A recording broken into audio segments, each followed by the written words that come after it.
When is it okay to feel selfish in a position of leadership? It can be easy to feel isolated as a leader, especially in a field like education, where teachers and students rely on you for direction. This can feel like a lot of pressure, which is why it's essential that you take steps to support yourself so that you can effectively support your team. In a previous video, we talked about being a symbol of security for your team. We talked about being visible and available to provide insight. However, if you as a leader spend all of your time making sure that others are taken care of, who takes care of you?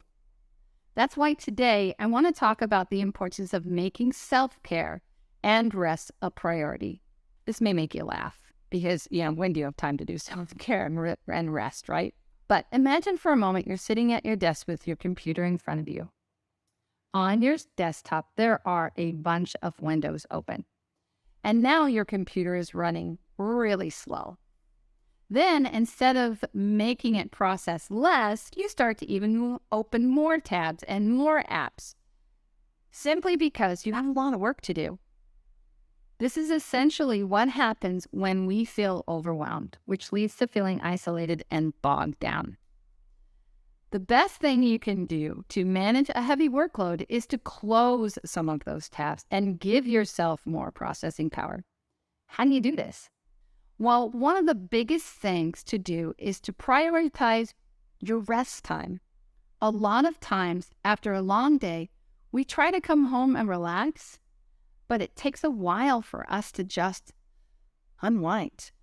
Instead, try spending the last 15 to 20 minutes of your workday writing down what you want to focus on the next morning.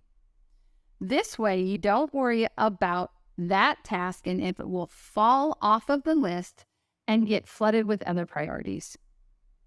You can have quality rest time after work to recharge and feel ready to face the next day, knowing that those tasks that you were concerned about won't fall off because you wrote them down.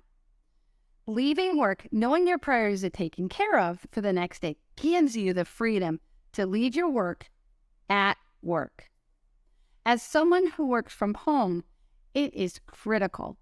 I need to know that I can shut it off.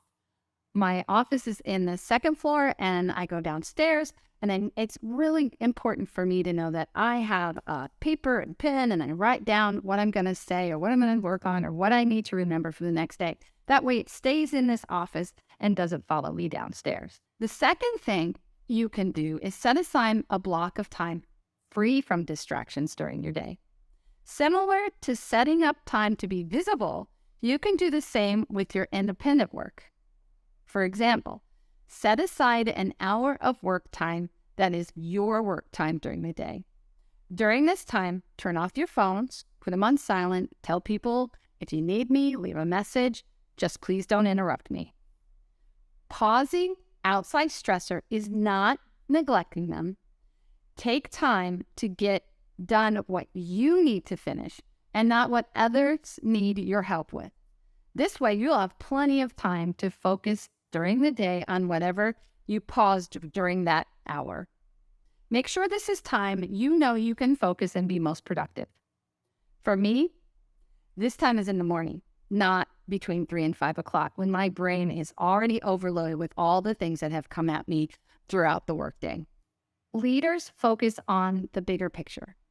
Sometimes that can be overwhelming, and when it is, it can be a relief to focus on what's just in front of you. This is why you must make time for yourself and protect it. This will make it so much easier to knock things off of your workload little by little and overall lessen your stress.